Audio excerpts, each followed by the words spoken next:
Hello everyone. Today's video is a special video and many of the subscribers were requested for this, and I was also thinking that one video dealing with complete rose care from soil preparation to purchasing of roses and potting of roses, what fungicide or insecticide they have to apply, organic one or inorganic one, whether that chemical feeding is required or organic feeding is sufficient. So it is a very special video and a long video also.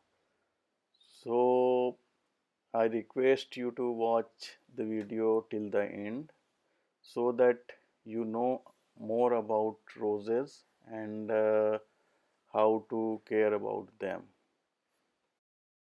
Roses are basically deciduous shrub, and deciduous means it sheds leaves in autumn or any time of the year, and it is not evergreen shrub. So it don't require very rich soil and uh, very clay type of soil. So here you can see that this rose is growing on between some of the stones, pebbles and very deficient soil. But drainage and watering should be there. So it can grow with little care if once it establishes its root in ground. And normally here that soil you can see only clay is there and few pebbles are there and not very rich in natural habitat. So you have to mimic what nature is growing the roses by observing in the forest or natural habitat.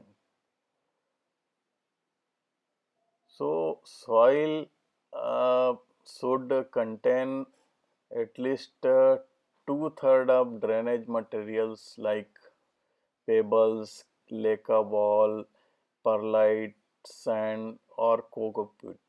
Only one-third should contain compost and a little bit of clay, so that drainage is perfect.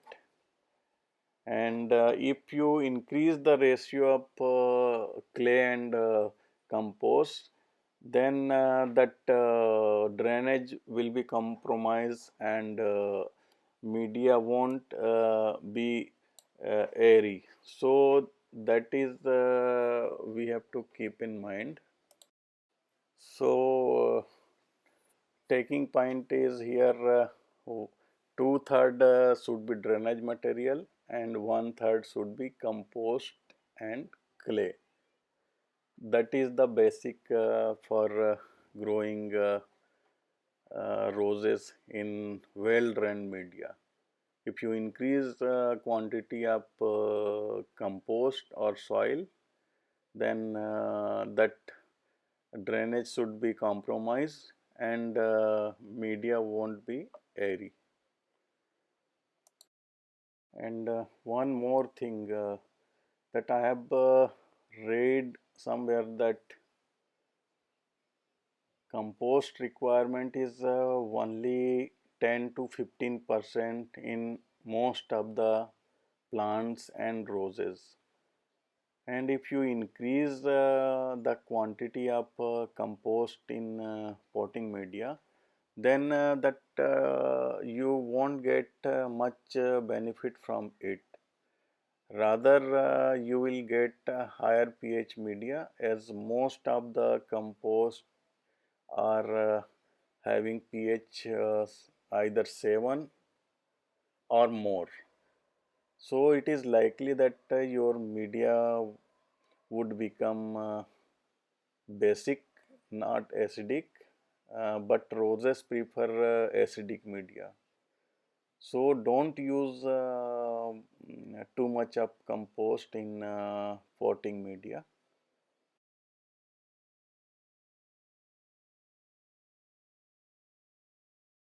And today we will prepare soil for potting plant and roses. And this is a pure garden soil, and actually it is a sandy soil. So considerable amount of sand is there. Other ingredients are, this is gypsum, very important for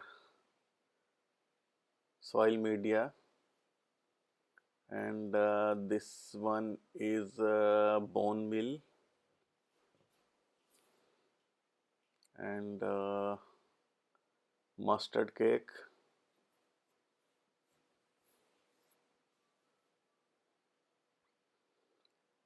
we will require less amount of mustard cake, and this is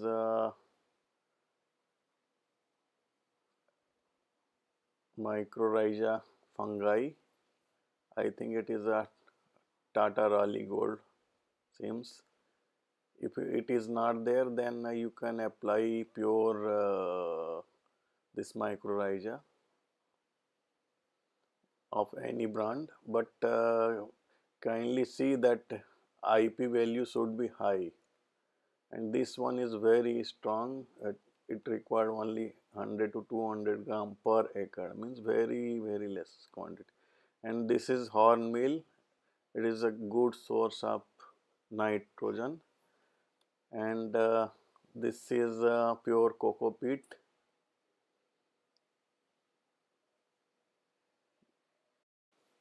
So let us prepare potting soil for our garden plants, including roses. And first we take about 50 to 60% of this sandy soil. If your soil is containing only clay, then add about 30% of sand, so that porosity and water drainage is proper. Now we add coco peat. The quantity of coco peat should be around 40%, and this coco peat is very important to add in soil mix. It has two purposes. One, it retains moisture, and at the same time it also improves drainage. And second thing is it also prevent collapsing or compaction of soil. So if your media is soil, then it is not going to compact easily, and it retain the structure of soil. So it hold the soil in places, and better drainage is added advantage, and also it retains water which is required for the plant.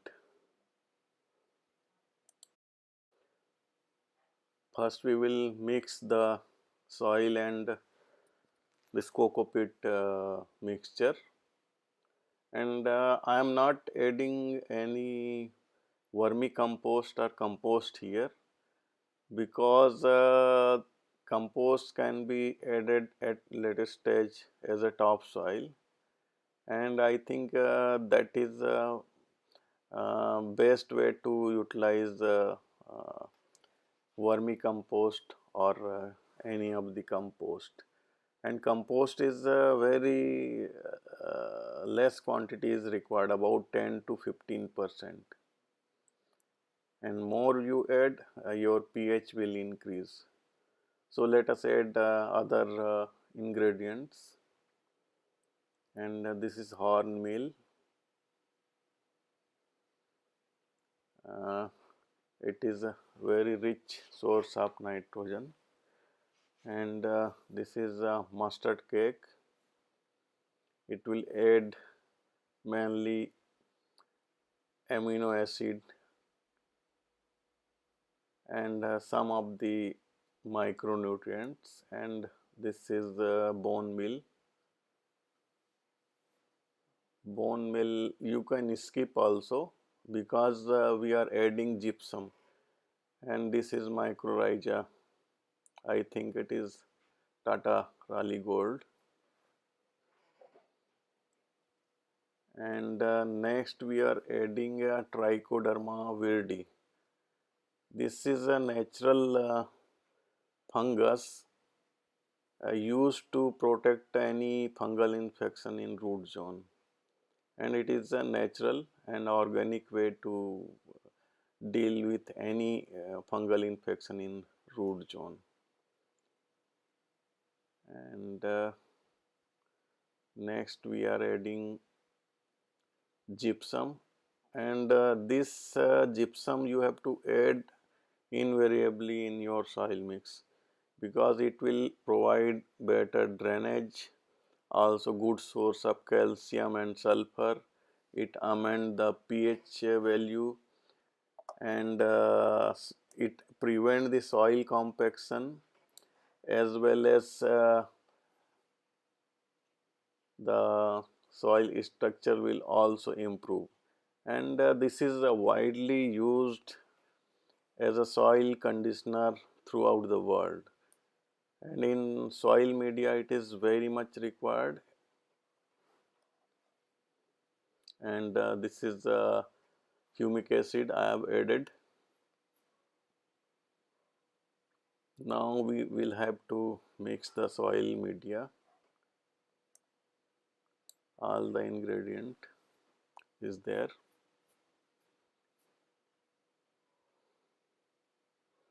So just mix it well, and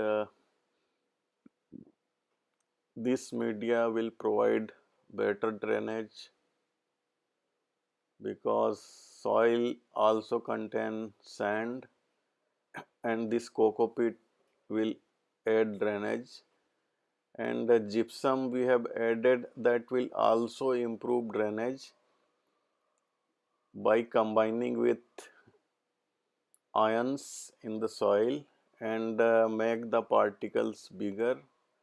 And this gypsum will make soil very soft and prevent compaction and improve drainage. Very vital element. Normally we ignore the property of this gypsum, but those who are in horticulture and agriculture practices, they know the value of gypsum very well. So here we will mix it properly,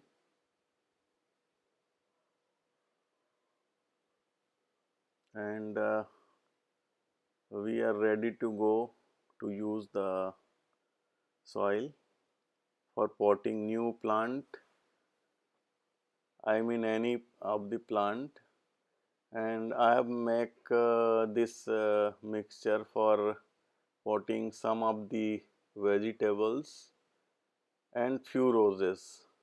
So it is a universal type of soil. You can also use to plant other garden plants.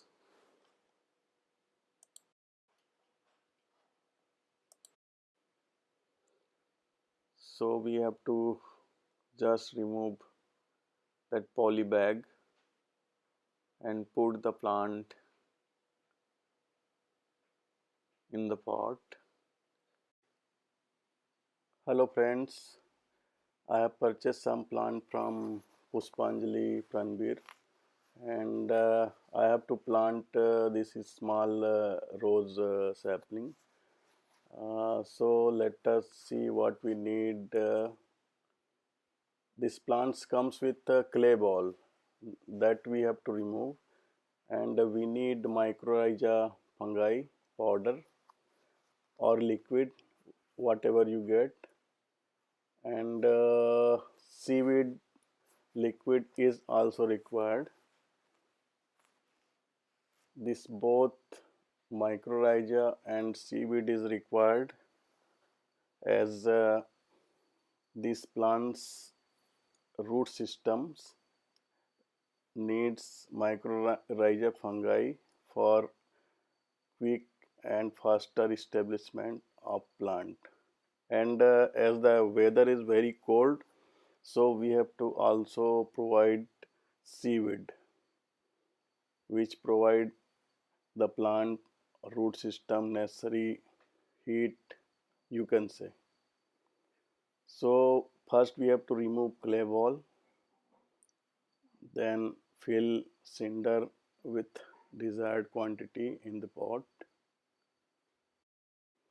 If you are potting in soil, then make 1/3 part of soil and 1/3 part of vermicompost and 1/3 part of sand, or in place of sand you can use coco peat perlite mix to prepare the potting mix.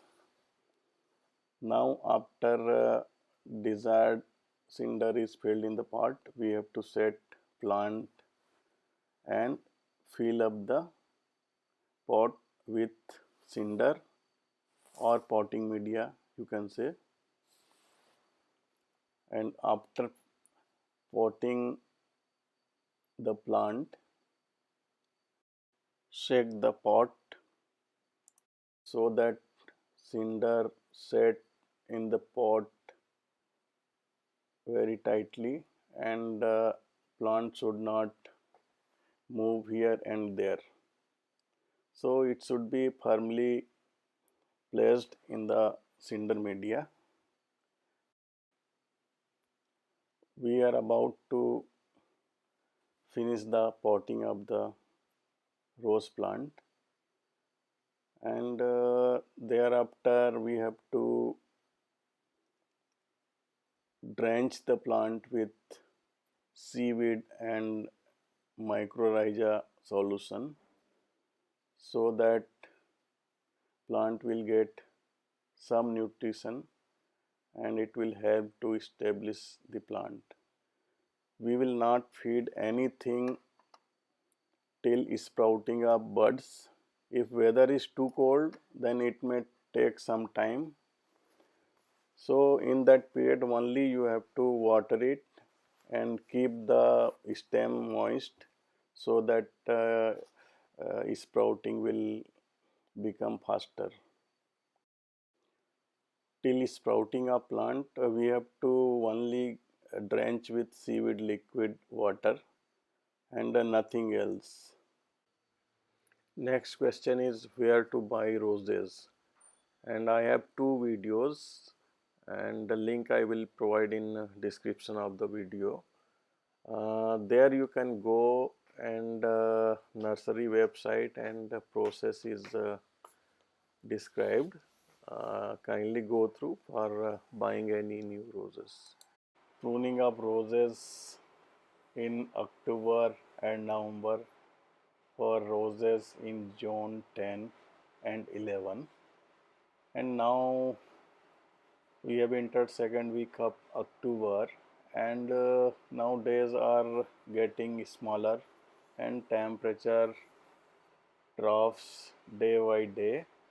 So it is about time to prune your roses according to temperature condition in your place. In our country, some people are forcing roses to dormancy, but that is not actual dormancy, and rose went to dormant condition only temperature drops below 8 to 10 degrees. So that is a practice people are following. Here you can see temperature in my place is falling down day by day, and day and night temperature difference is more than 10 degrees. So it is the right time to prune your roses. And this is first rose. It is flaming star, about 5 to 6 feet high, and just light prune this time, and hard pruning is not required here. If you do hard pruning, then do it in January, most probably second half of the January. Otherwise it won't respond well for flowering.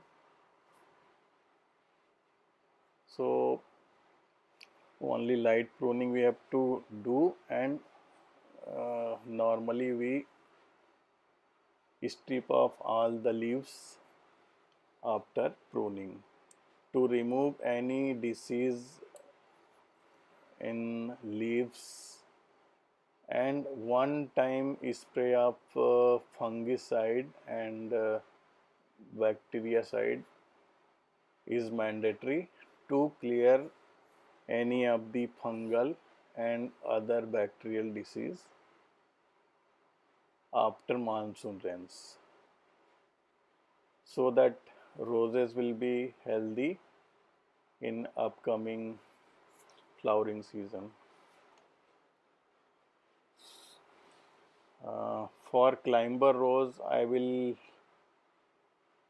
upload another video for pruning, and this pruning is for HT and Floribunda rose.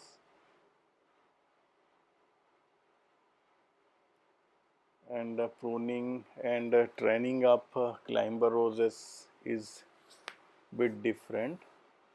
That will be addressed in next video. So I have pruned the roses and strip off all the leaves. So for every other roses you have to follow similar thing. Now about feeding up roses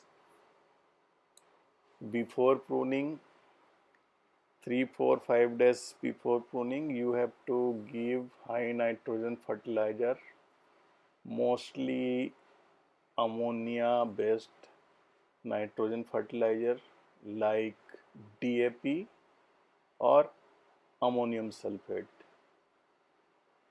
because this ammonium nitrogen that stay for longer period in mostly soil media and even in cinder media, and that is not highly mobile as nitrate nitrogen. So ammonium nitrogen before pruning is a preferred nitrogen fertilizer. Don't give any nitrate formulation or urea formulation of fertilizer. So ammonium absorption is also optimum around this 30 degree Celsius temperature. You can use or feed seaweed, and if you are having mycorrhiza fungi, give that fungi to root zone, so that will promote healthy growth of the roses. And some of the rosarian or gardener, here they bring roses to artificial dormancy before pruning, just after the monsoon season. So when they bring the roses to artificial dormancy, that will not only reduce the root mass of the plant, and also deplete the energy storage in stem. So when you prune roses, so people are complaining that their roses are showing dieback condition. So that is not warranted is this time at this time I can say, because as per my experience that root after the monsoon should be in good condition, and without the good root system that plant will struggle to take off from that point. So maximum dieback condition plants will shows during this pruning after artificial dormancy condition. So experienced rosarian or gardener they can manage it, but I will not recommend to new gardener. If you have prior experience and you can handle it, then bring to artificial dormancy like condition. I can't say that is exactly dormancy condition, because plant will go dormant on its own only when temperature falls below 10 degree or 8 degrees Celsius. Otherwise that is just starving I can say. So first we have to give before pruning high nitrogen fertilizer and ammonium form of nitrogen, either phosphate or sulfate combination. There is not much difference is there, but if you give sulfate nitrogen like ammonium sulfate, and that will increase the acidity in your media, and keep a tab on that pH. It should not falls below 5, otherwise plant won't grow optimally. So after pruning, just spray water morning and evening, and when plant brings new growth, and that will be about 1 or 2 inch growth, then you can spray any of the NPK combination like 13 40 13 or 13 0 45 or nano DAP, and when leaves are turned green, then you have to give micronutrient also.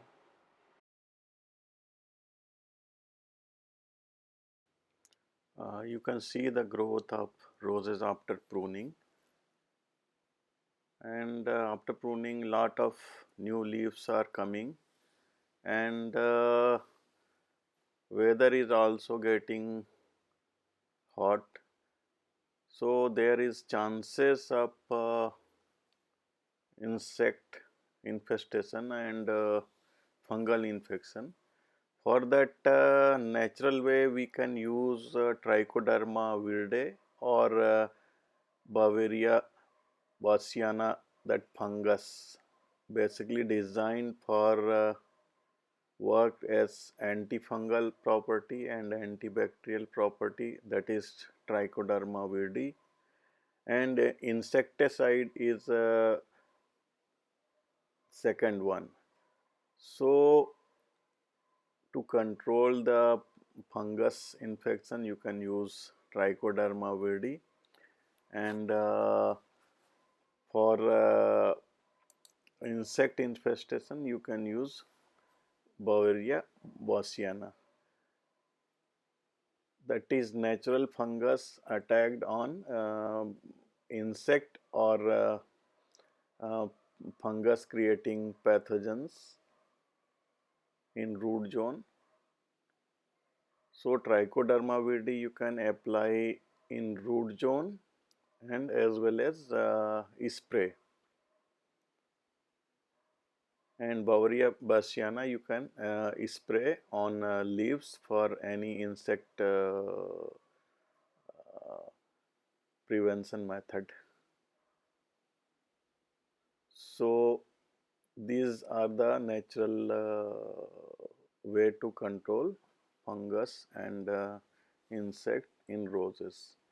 But this method only work as at their best in preventive measure, means you have to regularly spray or give in root zone, then it will be successful and better result you will get. So every week if you are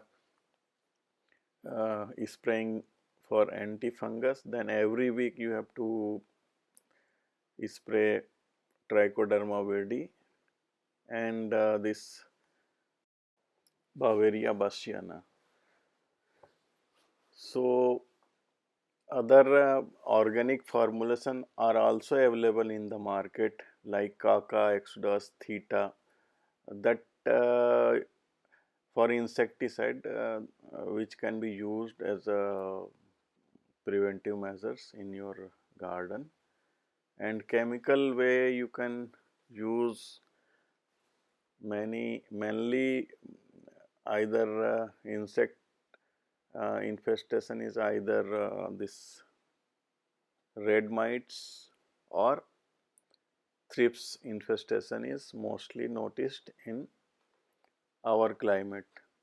For that chemical way, either you can spray imidacloprid containing insecticide or specific formulation of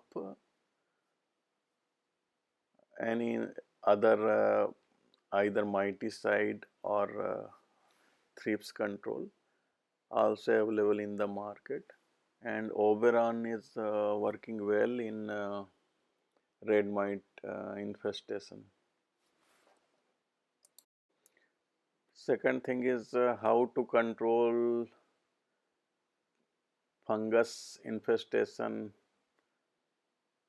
in plants, particularly black spot. For that you have to spray either emister or emister top or sap or Redumel gold. These are four fungicide chemically formulated that can work according to situation.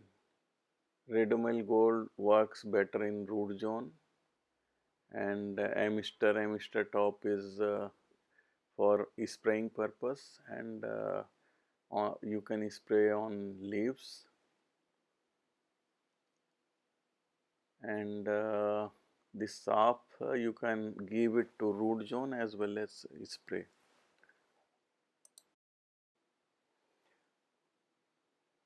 Most important topic viewers are asking is fertilizer. What fertilizer they have to give to their roses? So there are certain basic thing you have to understand before giving any fertilizer as per condition of the plant. So there are main nutrients are N, P, K, nitrogen, phosphorus and potassium. Then N is mainly for vegetative growth, and P is for root growth, and K is for overall growth of the plant.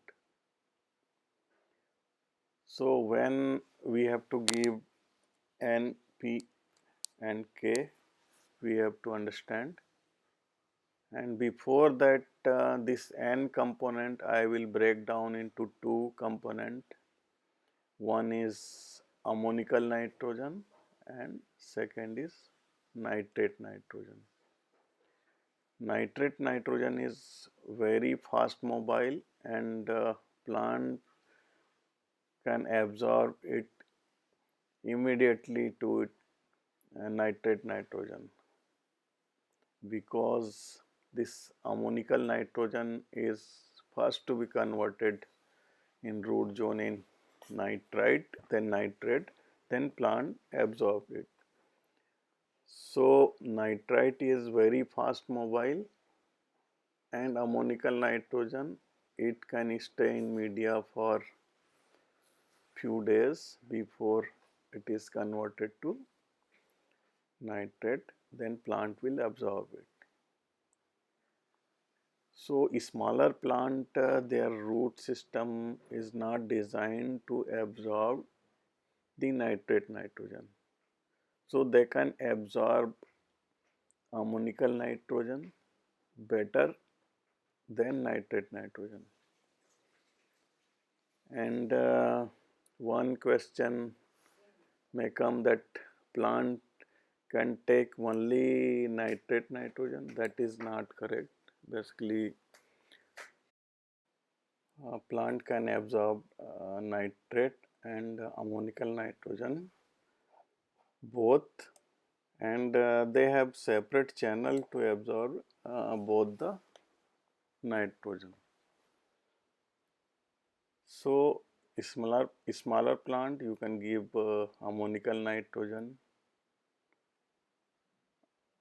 that is ammonium sulfate or 1261 or DAP, but nitrate nitrogen, their root system are not ready to absorb it and they find it difficult to absorb. So give them ammonical nitrogen for some time, then you can introduce nitrate nitrogen later on. So nitrogen or NPK source can be either organic means or through chemical means. Through organic means you can give various type of compost, cow dung compost, leaf compost, chicken manure or fish fertilizer, like many organic formulation are there, alfalfa pellets. So you can give them, and in pot culture that frequent feeding is required. So you have to mix it either chemical and organic feed, or you can purely grow the roses on chemical means also or pure organic means also. So for optimum result, people are using combination of both, and some are using organic and some are using mainly chemical feed like in cinder media. So that let us start with just after pruning we have to give nitrogen rich fertilizer so that plants bud will grow very fast rate. For that either give ammonium sulfate, calcium nitrate, potassium nitrate. These are initial fertilizer we are giving just after pruning. And once the new growth are 4 to 6 inches long, then you can introduce any phosphorus containing fertilizer like 13-40-13 or DAP or any balanced fertilizer where phosphorus is also a component. And this DAP you can give just after pruning also. And in budding and flowering stage you have to give less nitrogen, more P and K component, so that budding will start and bud will be healthy and more flowering will be noticeable. For that you can use 0-52-34 or 0-0-50 like fertilizer, or in combination of compatible fertilizer like potassium nitrate that you can give. And mostly these fertilizers are sufficient and no need to go more choices of fertilizer which is available on the market in various formulation. And after fertilization we can give micronutrients which are very essential in root zone as well as spray. So every 7 to 10 days either give in root zone or spray micronutrient supplements. And in root zone also we can give seaweed extract, that is very helpful in better quality roses. And humic acid you can also give in root zone for maintaining this better carbon ratio in root zone for microbial activity. To sustain the microbial activity we need sugar, carbohydrate or this carbon.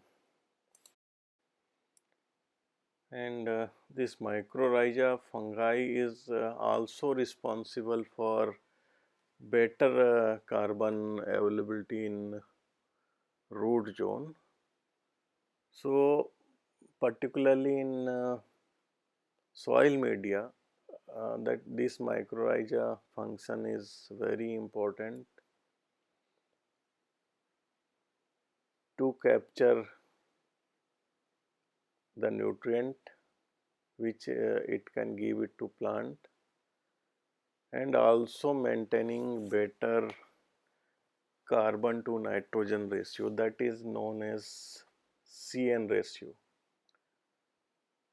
So by natural way it can maintain one of the best CN ratio that cannot be supplemented through any other sources, and it is very cost effective and efficient method.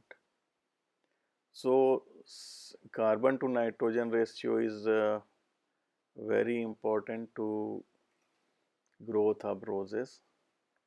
And in few of the greenhouses where cut roses are grown, they are maintaining CN ratio or carbon to nitrogen ratio through artificial means to boost the production, like they can smoke the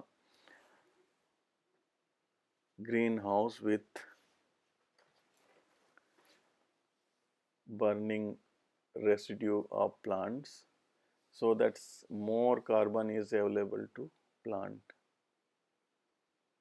And I have read somewhere that whatever mass plants are gaining is only 20% through root zone and 80% through our environment. So environment is very important for better growth of plant.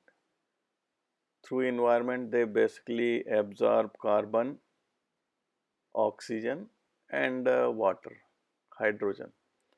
These three are responsible for almost 70–80% of mass in these plants. So root zone feeding is important, and also important to maintain better environment and better weather condition. This video is already getting very long, so I have to stop here. Thanks for watching.